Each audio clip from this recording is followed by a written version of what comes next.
It is amazing to see something familiar from a new perspective. I find this to be one of the great joys that I notice watching parents with their children. A baby comes into the life of a couple, of a family. No one knows that child more intimately than his or her parents.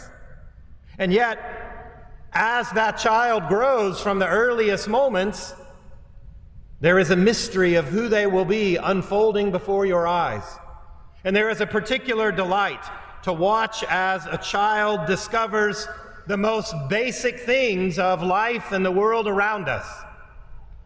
And as we are able to see through the eyes of that discovery, we can find a renewed joy, a joy of being a part of God's creation, a joy that comes with growing into who we are. And so, in the life of a child, from the perspective of the parents, there is something intimately familiar and profoundly new. This is a little bit of the sense that I have as bishop when I have the chance to visit the seminary. Because when I spend time with our young men preparing for the priesthood, I see them discovering what the life of faith really looks like, what the riches of our Catholic teaching offer through the lens of a personal calling from God.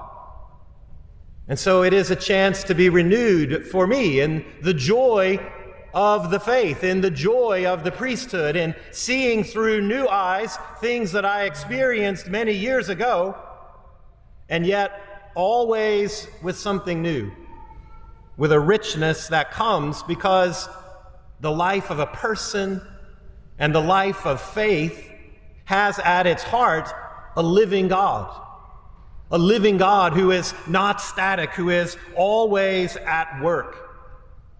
And so to see new perspectives of old experiences, it reminds me of the variety of God's work.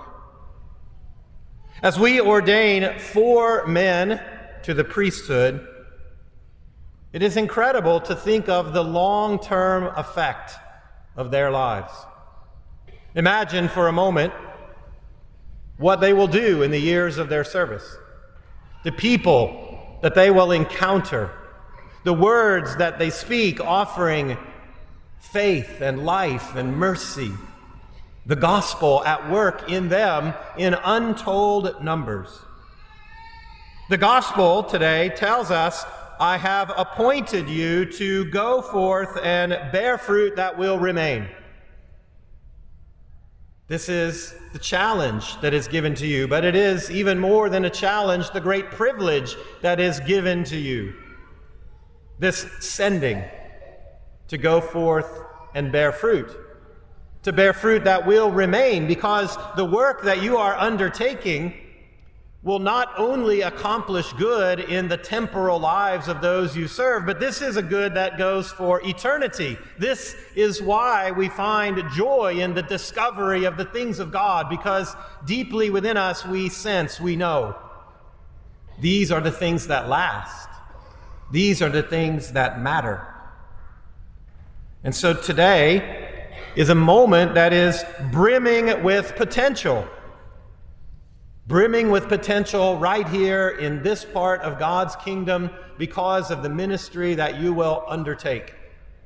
And so you are surrounded by people who support you with their prayers, but live with a great expectation of what your life will be, of the ways we will all benefit from God's work in your life.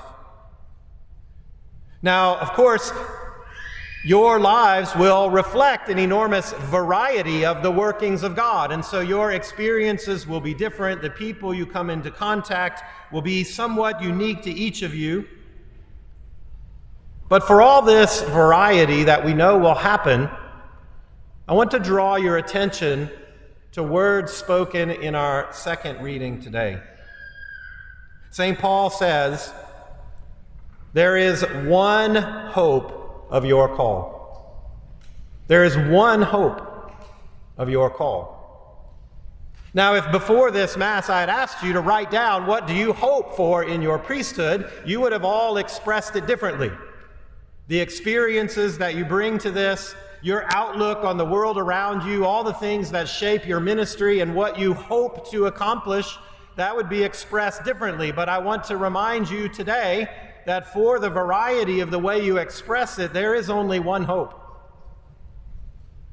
And your fruitfulness will depend on leading people to that one hope. You might imagine your life as kind of a funnel to take in all of the ministry that God gives you and to draw it to this one hope of your call.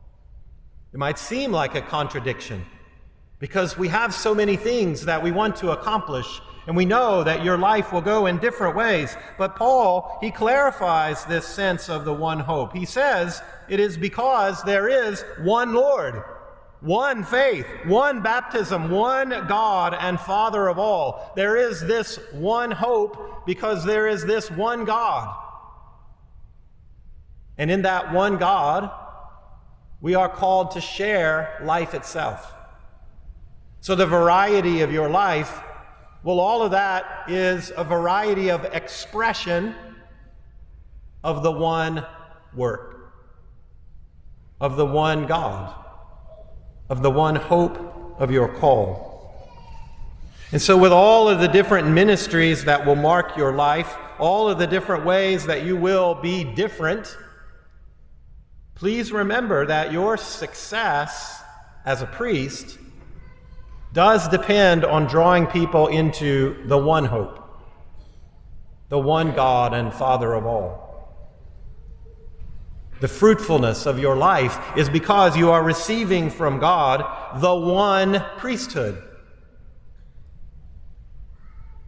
In the preface that we will use in Mass in just a minute, it says very clearly, the one priesthood of Christ should continue in the church.